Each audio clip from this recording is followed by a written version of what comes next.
her goal is not in her.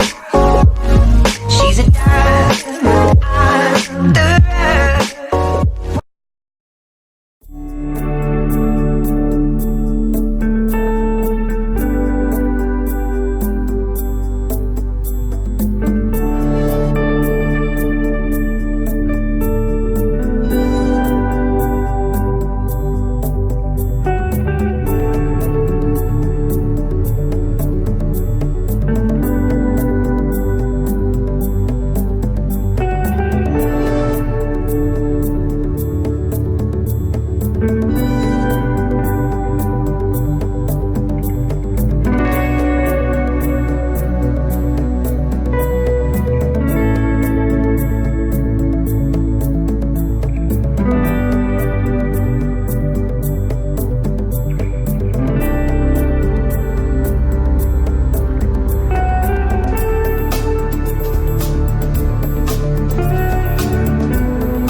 The KM18 firstly adapts the big screen technology.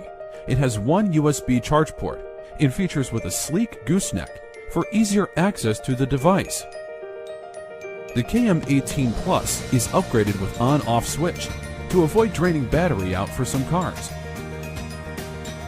The KM19 is the compact version of KM18. It is designed with two USB ports, one for charging and the other for reading USB files. The new WYZE KM20 and KM21 adopt more user-friendly buttons for big fingers. You can switch the play modes from shuffle, repeat, and normal. It comes with one USB charge port and one USB reading port as well.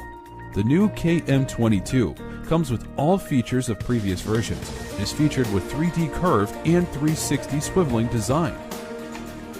It comes with one USB charge port, one USB reading port, and also with power on-off button. Besides play mode, you can also choose EQ mode for the play.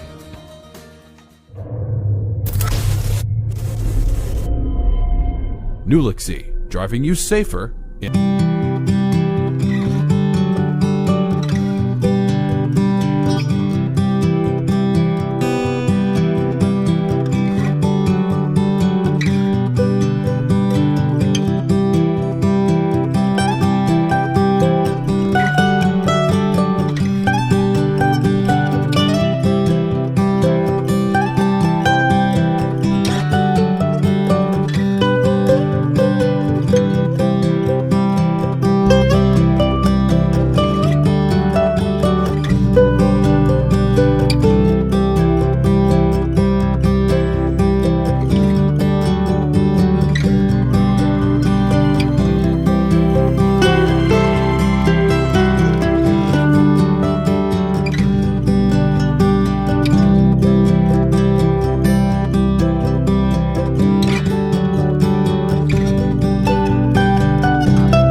turned off by default. To begin programming, turn on the alarm by holding the inside Schlage button down until the light flashes once, for about 5 seconds. To test whether the alarm is turned on, press and release the button once. It will light up and beep to indicate that the alarm is activated. To turn off the alarm, you simply press and hold the same button until it flashes twice, about 6 seconds. You can only program or change settings for the alarm when it is turned on, and you can only use the inside Schlage button to program your alarm. Your alarm can be set to 3 different modes. Tamper mode responds to any subtle activity that vibrates the door when the deadbolt is locked. The alarm in the tamper mode is a 15-second sound with alternating flashing lights on both sides of the inside Schlage button. Activity mode alarms you every time the door opens or closes. 2 short beeps will sound, and the center LED light on the inside Schlage button will flash. This setting is perfect for monitoring the door while you're home. After the alarm is triggered, there is a built-in 3-second delay for it to reset. Forced entry mode responds every time significant force pushes against the door while it is locked. A shrill, steady siren will sound for 3 minutes, and all lights on the Schlage button will flash. Many people use this alarm setting all the time, and it's the perfect setting for nighttime or when you're away. Every time you power the alarm on, it defaults to the forced entry mode. To change the mode, follow these simple steps. Be sure your alarm is powered on. To set in tamper mode, press and hold the Schlage button until the first flash, about 2 seconds. Then press and release the button until the middle LED light on the button is lit. To set activity mode, press and hold the Schlage button until the first flash, about 2 seconds. Then click the button until the left side LED light on the button is lit. To set or return to forced entry mode, press and hold the Schlage button until the first flash, about 2 seconds. Then click the button until the right side LED light on the button is lit. The lock will beep when it leaves programming mode. You can also adjust the sensitivity level for your lock. Only do this if the alarm is sounding too frequently or not frequently enough. The default sensitivity level is 3, but you can set a level of 1 to 5, with 1 being most sensitive and 5 being least sensitive. To change the sensitivity level, press and hold the Schlage button until the third flash, about 10 seconds. Each time you tap the button, the alarm will beep, and the button will flash the same number of times as the setting level. Keep tapping the button until the number of flashes and beeps matches your desired sensitivity setting. The lock will beep when it leaves programming mode. Visit answers.schlage.com for more information.